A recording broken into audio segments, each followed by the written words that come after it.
Happy Monday, students. Trust you're doing really, really well.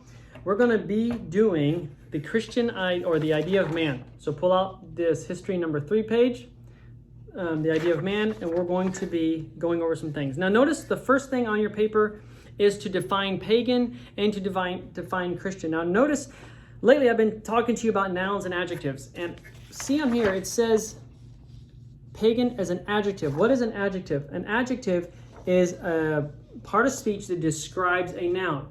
So when I say pagan idea, the noun is the idea. Pagan is describing what kind of idea.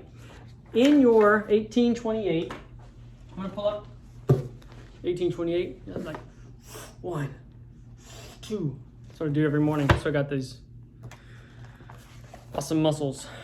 I'm going to look up pagan. F-G-H-I-J-K-L-M-N-O-P.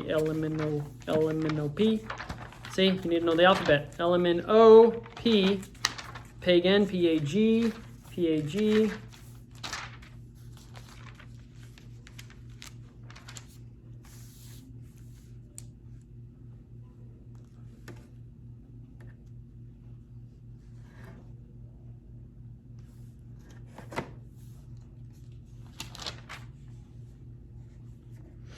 Okay, let me see if I can bring this close enough. Oh my gosh. For example, see right here, pagan? See how it has that little N beside it? That N means a noun. That means it's a person, place, thing, or idea. You don't want this definition. What you want to do is you want to find the definition. It'll be easier on your phone. You want to find the definition that has the A beside it. So for example, right here, it has pagan. You see that little A? It says pagan with the little A. That means this is the adjective. This is a definition you're wanting. You're wanting the adjective definition, not the noun definition. So in your 1828, when I say adjective, look for the one that has the little A beside it, not the one that has the N beside it. Does that make sense? Don't give me the wrong definition, because if you give me the definition in a noun, as a noun, it will be counted wrong. I want the adjective definition, the descriptive, what it means as it's describing the idea. So when we talk about the pagan idea versus the Christian idea, and the same with Christian, I want you to look up Christian and give me the adjective of Christian, the one that best applies. Okay, does that make sense? All right, open up so define those two things. Let's open up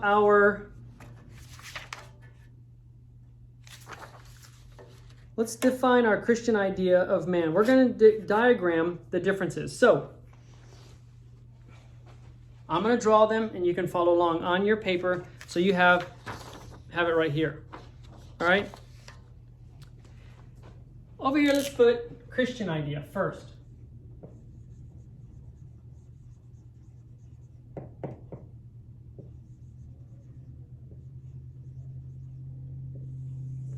And then on the other side, write pagan idea. So we want to be able to see this clearly, okay? So does a pagan believe, well, let's start with the Christian. But the Christian starts with God. So I'll write God there, right? Tilt down just a little bit more. It starts with God. Now do the pagans, and you should know the definition now. I'd encourage you to go ahead and pause the video and find the definition of pagan. Because if you understand the definition of pagan, it's going to make you understand. And if you understand the definition of Christian, it's going to make you understand better. So pause right now and go do the define your words real quickly. All right, well, hopefully you did that. Hopefully you followed instructions so that you can understand. Pagan means basically heathen or not dealing with God or not Christian. Christian means specifically with Jesus, okay? Jesus and God of the Bible. Those are basically what there are. So when dealing with pagan idea, it means the non-Christian idea. And when deal with Christian as in God of the Bible idea, all right? Not God of like the Mormons or whatever. This is the Bible Christian God, the pagan idea. Now, do the pagans believe in God? Probably not. But does he still exist? He still exists. So we're going to put him on there. He's still there. Now, then what does God give? God gives us the Bible.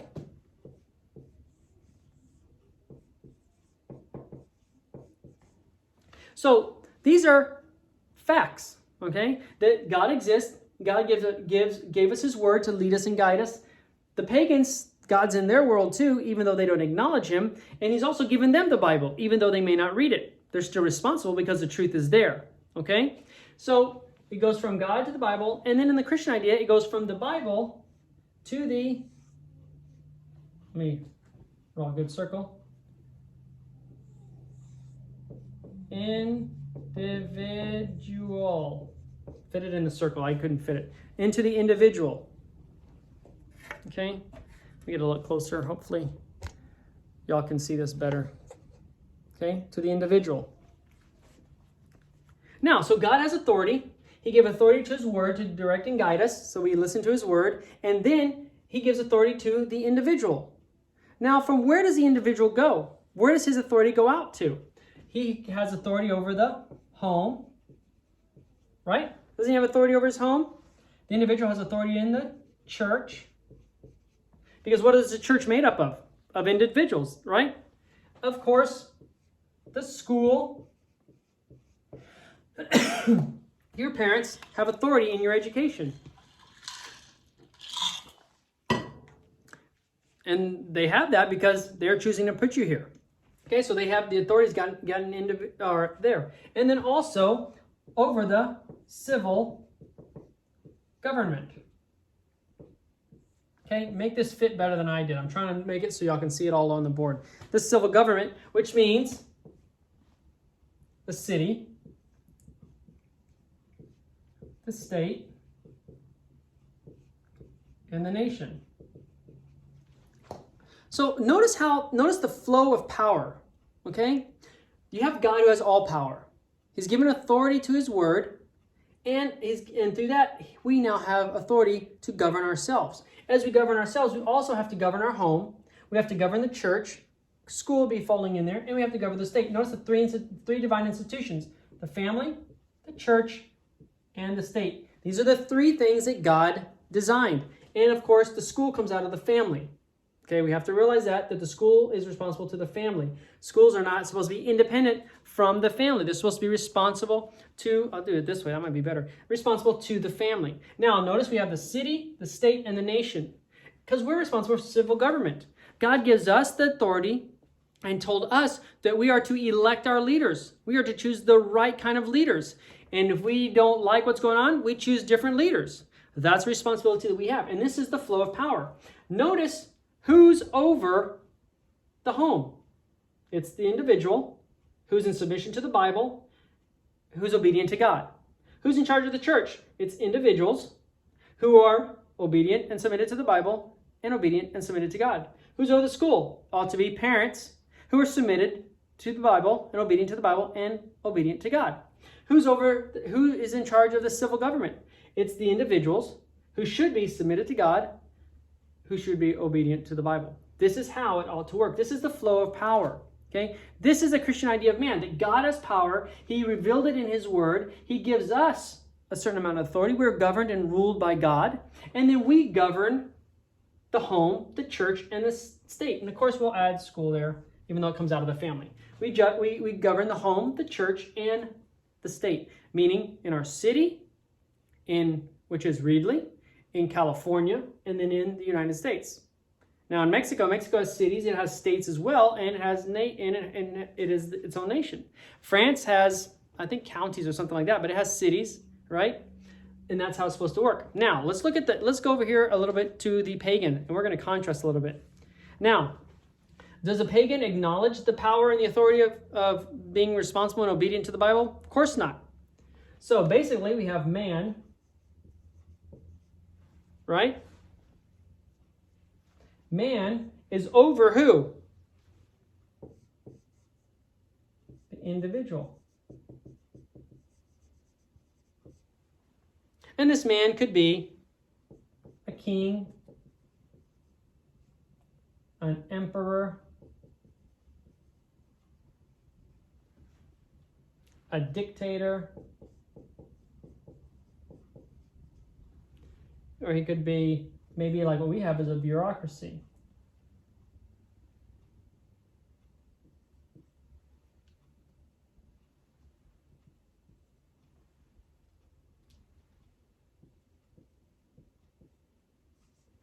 Okay?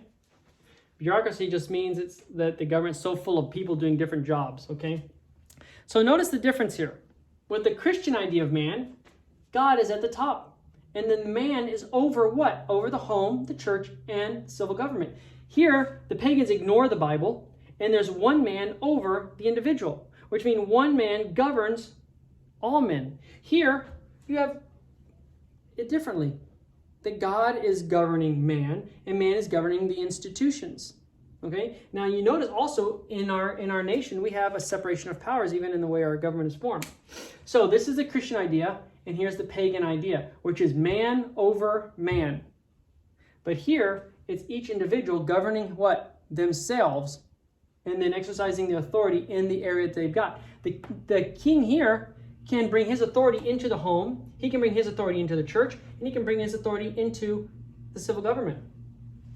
Right? In our place, the state has no right to come into our home. It has no right to tell us how to educate our children. Right? It has no right to tell us how to worship. The state cannot come in. The civil government, notice how it's separate. The civil government cannot come into the church and say, you have to teach this, and you have to teach this, and you can't teach this. It cannot come into the home, or it ought not come into the home. It's not lawful for it to come into the home and tell the home how to operate. It's not lawful for the civil government to come in and say, you have to put your children to bed at 8:30 every night. It's not lawful for them to come into the church and say, this is how you have to worship. But over here, the state is one man, right? Over here, the king can dictate what he wants. He can say, everybody has to wear purple shoes today. He can come into the church and say, you're going to teach this, this, and this. Remember when the Great Bible was released, I showed you the picture last year that it had God, because he recognized God even though he didn't submit to his authority. He had God, and then it had him, and then it had the bishops and everything else for the Church of England, and then the people at the very bottom. He put himself up here, didn't he? Well, actually, he put himself right under the Bible, basically. Okay? But he was still influencing the church. In the Christian idea of man, it's the individuals who exercise authority in the church, not the state. It's not one person, okay? Now, we're going to understand that a little bit better, and I'm going to scoot back here, a little bit better as we get into reading Frothingham's stuff. So let's open up, pull out the other page that I gave you, which is where the Spirit of the Lord is, there is liberty. And we're gonna read through this together. So pull out this one. Now, also, boys and girls, or students, when I give you papers like this, after we're done with our lesson, make sure you return these on Friday so I can put them in your binder, because I don't want these to be lost. Make sure I get these returned. If these are not returned, you will lose points from your assignment. These papers have to be turned in along with your assignment. So once you finish your assignment, you'll no longer need this, but I want it to go in your binder, so please return it. Same thing with your art, French, anything like that, any handouts that you get have to be returned with the assignment, or the assignment will lose points. Does that make sense? So make sure I get those back. All right, let's begin, because we're going to read these 2 pages. Let's begin. The Christian idea of man. This nation has in its keeping the last word in human political institutions, which is the Republican form of government. Now, I know you've heard a lot lately, our democracy, this democracy, this democracy. When you hear that, you need to make sure that you understand that we are not a democracy, we are a republic. And we will get into more of those details later on, especially when you're going through our government class. We are a republic, a Christian constitutional federal republic to be exact. The vast region which the flag of the United States protects was, 2.5 centuries ago, the roaming ground of tribes of Indians. It was virtually a waste awaiting, in the order of providence, the magic influence of an incoming race endued with the spirit of a new civilization. The period referred to was an epoch in which there had been a providential preparation for great events in the old world. God had been preparing things. Now, remember the 4 ways in which God operates. Okay? Listen, I can't remember them even. He is superintending. He is overseeing. He's disposing and he's overruling. And you know what those mean because you went through the verses and the definitions. God is doing that in the old world, and he had the United States ready, or not the United States, but the North American continent ready for the pilgrims to come and ready for these ideas of liberty to be established here. Okay? Now notice what it says. It said the roaming ground of the tribes of Indians. Basically, virtually a waste awaiting, meaning they would go from one place to another place to another place to another place. Okay, and God had it ready for the gospel to come. It's not for the white man to come. It's not for the European to come. It's about God's ideas of liberty coming to a new land to be seeded and planted to grow a fruit that would produce a nation of self-governing individuals. Okay? And it's not praise and glory to America. It's praise and glory to God for what he's been able to do. It was an era of wonderful discovery in the heavens and the earth. It was also the period of the Reformation. This, in its essence, was the assertion of the principle of individuality, or of true spiritual freedom, and in the beginning, not by Protestants alone, of whom Luther was a great exponent, but by Catholics also, represented in the polished and profound Reuchlin. Though first occupied with subjects not connected with political speculation, yet it was natural and inevitable that inquiry should widen out from the realm of the church into that of the state. Now notice what it says. They did not necessarily build their church thinking, look at the pilgrims, build the church thinking, hey, we're going to start a new nation. No, they took biblical principles, applied those biblical principles that they learned into their church. And when the pilgrims got to America, it was natural that those biblical ideas would go from the individual, which came to the church, and from the church go into civil government. This is what he's saying. It was natural and inevitable. Because we talk about internal to external. If biblical principles are operating in a person's heart, and those people, a group of people, are self-governed, it's going to affect their families. Then it's going to affect the church they're in. And then they're living together. It's going to affect their state. Notice what he says, Richard Frothingham. This is from 1890. He said it was natural and inevitable that these ideas would move into the state. That means the role or the area of civil government. Now, remember we discussed there's three areas. There's three institutions: the home, the church, and the state. The pilgrims had it in their hearts already and in their home, and then they moved it to the church. And when they come to the New World, naturally it's going to go into, they're going to take these biblical principles and put those to practice in the civil government. Does that make sense? Where was I? Then a fresh impetus was given to that transformation of society, which began when Christianity, the basis of the good, permanent, and progressive in modern civilizations. Notice, things began to get better when Jesus came. It changed. People began to be internally self-governed. The Bible became written. From that, the people were able to reason. We're going to go over John Locke. We're going to go over Montesquieu and Blackstone even more this year. We did it a little bit last year, but this year we're going to delve into the stuff that they wrote and their ideas. Those ideas came out of the Bible. And those are what transformed civil government. From no longer being mostly monarchies and one man dictating and ruling everything, where people are starting to realize that there needs to be a separation of power, that people need to have a voice in how they're governed. It first appeared in the world. Now notice right here, I want you to take your little pencil or your highlighter and highlight this.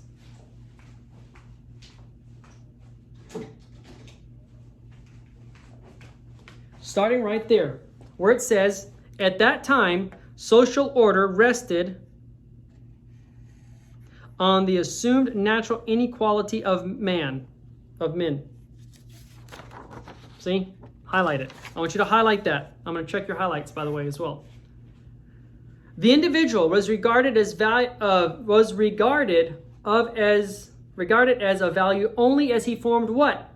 Part of the political fabric, and was able to contribute to its uses as though it were the end of his being to aggrandize the state. I want you to highlight that sentence too. The individual was regarded as a value only as he formed a part of the political fabric and was able to contribute to its uses, though it were the end of his being to aggrandize the state. We're going to talk about that, okay, in this video. This was, highlight that, this was the pagan idea of man. They tell you right there what the pagan idea of man was. assumed natural inequality. They assumed that men were unequal, that not all were valuable. They assumed that man's only purpose was to make the state bigger and better. Right?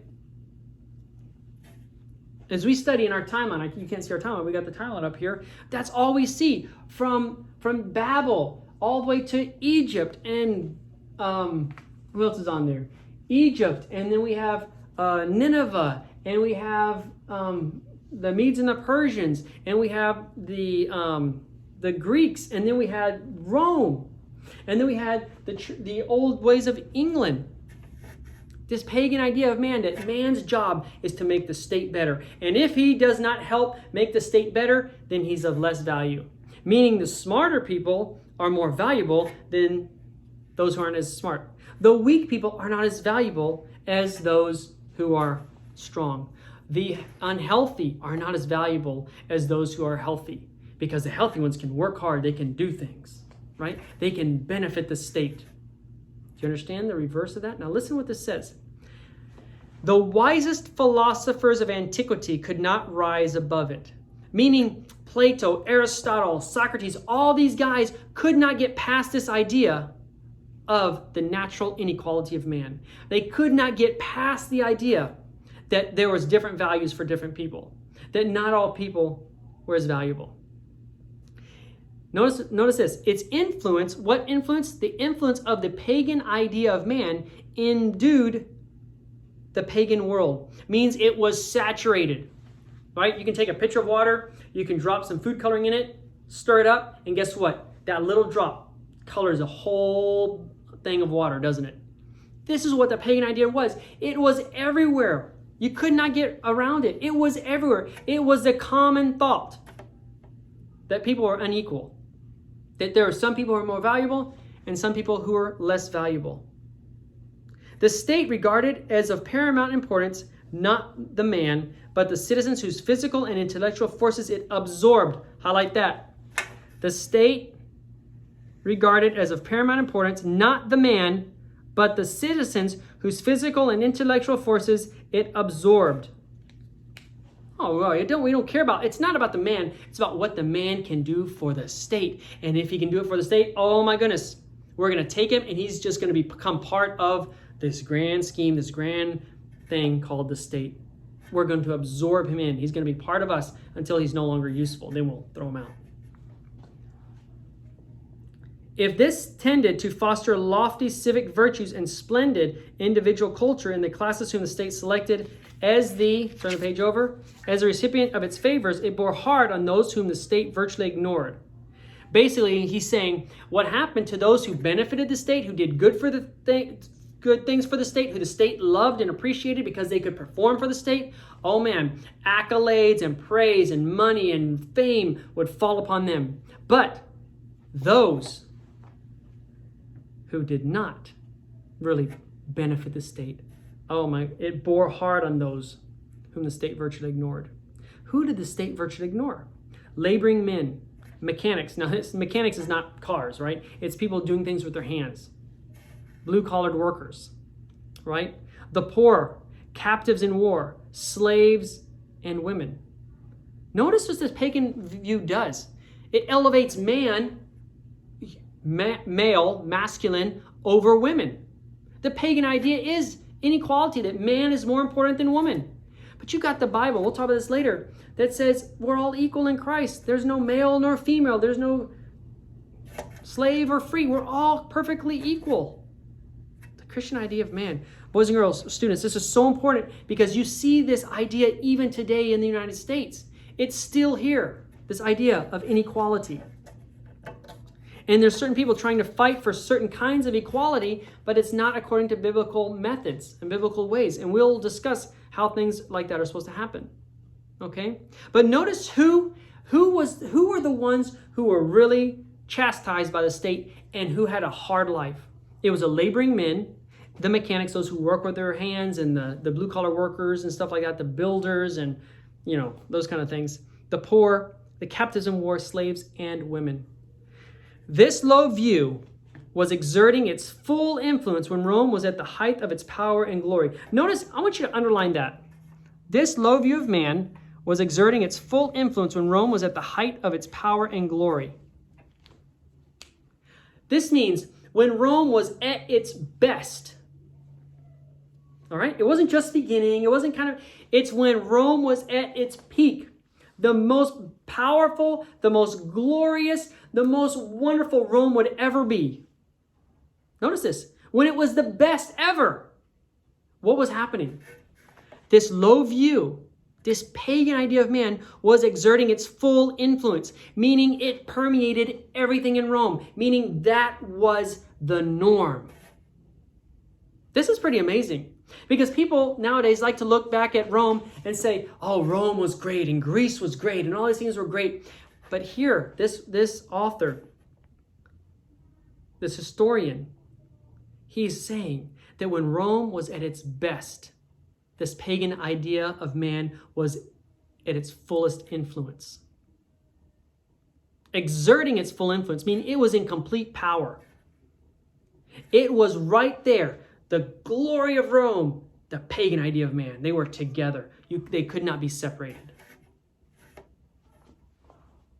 This view that laboring men, mechanics, poor or captives in war, slaves and women were second best, not as valuable. Remember, I talked to you last year about what many of the Greeks and even some of the Romans, and you'd look at the Spartans and stuff like that, if they had a weak or sickly baby, they'd take it up into the mountains and leave it there. The Eskimos, we've heard about the Eskimos, that they'd put their old on an iceberg and just let them float out to sea and let them die because they were a burden on society.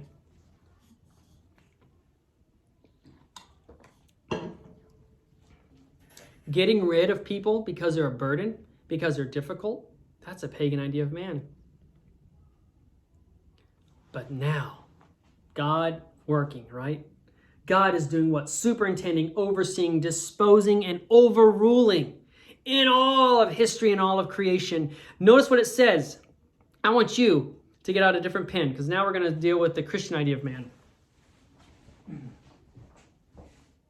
Get out a different highlighter. I forgot my highlighters. Get out your different highlighter. I'm using blue. I want you to highlight this. Christianity then appeared with its central doctrine that man was created in the divine image and destined for immortality, pronouncing that in the eyes of God, all men are equal. Notice what it says. Notice how this guy is such a great writer. He says, when Rome was at its highest, its best, the pagan idea was exerting its full force. I mean, it was in power. The pagan idea was the supreme thing that was ruling everything. But Christianity then appeared. Who did it appear with? It appeared with Jesus. Jesus came, boom. History was forever changed. Man, that's awesome. This pagan idea, the strongest idea in the old ancient world, has now begun to crumble because Christianity appeared. Jesus showed up with its central doctrine. What does central doctrine mean? That means its main message. Doctrine is beliefs. Its main message is what? That man was created in the divine image and destined for immortality, meaning he was created like God. They don't even acknowledge God. But he was created to be like God. God said, let us make man in our own image.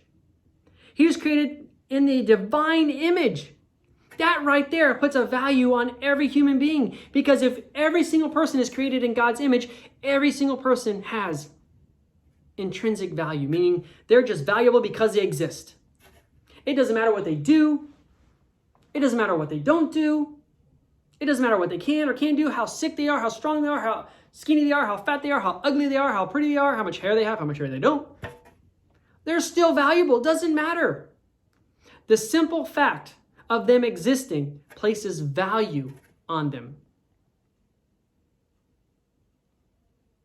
They were destined for immortality, meaning they're going to live forever. Man, if you had something that was going to last forever, how valuable would that be? Right? If you had a credit card and there was no limits to that credit card and you could use it the day you were born, it was given to you and you said, you get to use this until the day you die. Just don't lose it. It doesn't matter. Whatever you want. Gas, PlayStation 4, new BTS albums, I guess, whatever. You want that Tesla? You want that big mansion? Doesn't matter. Oh man, how valuable is that credit card to you? Right? You're going to protect it. You're going to watch over it. It's going to be valuable. Same thing. We are like that. We have ultimate value that lasts forever. Notice it, continue what it says, pronouncing that in the eye of God, all men are equal. Where have you heard that? We hold these truths to be self-evident, that all men are created equal. That's a biblical idea. All men are equal. Laboring men, mechanics, the poor, captives in war, slaves at those times, women. They're just as valuable as the man. There's nothing, even in the idea of man, weak, strong, sick, healthy, smart, dumb. They're just as valuable. Now notice what it says. This asserted, let's continue reading, for the individual an independent value. Underline that, independent value. Meaning, you're valuable no matter what you do. You're independent of anything. You're still valuable. It occasioned the great inference that man is superior to the state. Underline that. It's inferred. It means this is what it means. Which ought to be fashioned for its use. Ought to be fashioned for his use. Saying, man is superior in authority to the state. Notice here, man is inferior to the state. Here, man is superior to the state. The state was what? Ought to be fashioned for his use. Means the state is for man, to protect man, to be used for man, not man to be used for the state. That's a pagan idea. The Christian idea is that the civil government was made for man. And it's supposed to benefit man more than it benefits the state. This was the advent of a new spirit and a new power in the world. See, it was something new. The advent means a coming. The struggle between the pagan and Christian elements was severe. Oh, can you imagine? Right? All of a sudden you have this new idea for centuries, for millennium, thousands of years. The only idea had been pagan idea man, pagan idea man, pagan idea man, pagan idea man. All of a sudden, you're introduced with a new idea. Something that's completely opposite to what you've always been taught, what you've always heard. In 4 centuries, civil society was transformed from the pagan basis to that of Christianity. It only took 400 years, or 4 centuries, for the main idea, which was pagan idea, to be converted to Christian idea. Because it moved from Asia to Europe. And in Europe, it had the basis of the Christian idea that men were created equal. Even though they had slavery, even though they had things that were going on, bad things that happened, still the idea had started to change and permeate the world. Civil society was transformed from the pagan basis to that of Christianity. But long after Rome had crumbled, the influence of paganism under various forms continued to operate, and especially the idea that man was made for the state, the office of which, or of a divine right vested in one. Right? So this idea still continued. Or in the privileged few, was to fashion the thought and control the actions of many. So there's still this pagan idea that one man should control many, or that a few people, like in a bureaucracy or in a democracy, should control the many, right? Its embodiment in arbitrary power, both in ecclesiastical and political affairs, continued to impress the benumbed the intellect until the Reformation roused a spirit of activity in the bosom of the church. So even though there were the combating views, right, during the Reformation, during John Wycliffe and Tyndale and Martin Luther and John Calvin, during the Reformation, this idea really started to rock the church. First, rock the church. The new life thus started in the domain of religion, soon communicated itself to other provinces. See, it started in the church. Well, first it started with the people. They became reformed. Remember the pilgrims? Reform without tarrying for any. And then they changed, their families changed, and then their church changed. And then it ends up going into the state. There then rose above the low level a corrupt political world, a class of thinkers who grasped the idea that the state ought to exist for man, that justice, protection, and the common good ought to be the aim of government. Highlight that. Grasp the idea that the state ought to exist for man, that justice, protection, and the common good ought to be the aim of government. The purpose, the goal of government is what? Justice, protection, and the common good. Among them were John Milton, who, imbued with the very spirit of the Reformation, who defended the noble thesis that freedom is the native right of man. Highlight that. Freedom is the native right of man. We deserve to be free. No man deserves to be a slave. No man ought to be governed without his consent. He gave the world a mighty and still unsurpassed plea for liberty of utterance. Look at what it says. John Locke was so successful in catching and expressing the liberal spirit of his age in his work on civil government that it became the platform of a great political party and gradually widened out into an influence that operated far beyond the thought or theory of its adherents. That means it operated far beyond just those who were adhering it. So that, Hallam says, while silently spreading its fibers from its roots over Europe and America, it prepared the way for theories hardly bolder in their announcement, but expressed with more passionate ardor, from which the last and present age have sprung. What we're seeing today sprang from those ideas. The liberty that America experienced for so many years sprang from these ideas. This historical judgment is applicable to a line of illustrious characters who grasped the Christian idea of man. Because of the brilliancy of their service in behalf of the human rights, they deserve a place among the morning stars of the American constellation. These men, because they understood the Christian idea of man, they were able to take them and reason from the Bible about what government was supposed to do for man. See, it naturally went from the individual. They got changed. That change moved into the home. Then it moved into the church, and naturally moved into civil government. This Christian idea of man started to permeate all of these things. And in America, it was a foundation. Now, you say, yeah, but America had slaves when it started. It did. And it was working to correct those things. And then in the 1800s with the Civil War, it paid a major price for not adhering to its foundational truths.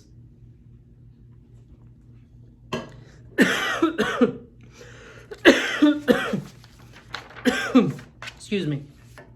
So, on the back, it says, read this, look at the pagan idea and the Christian. I want you to write a contrast. Oh man, that drink went down badly. Between the pagan idea and the Christian idea. You should have marked your paper the ideas of the pagan and the ideas of the Christian. I want you to contrast them here.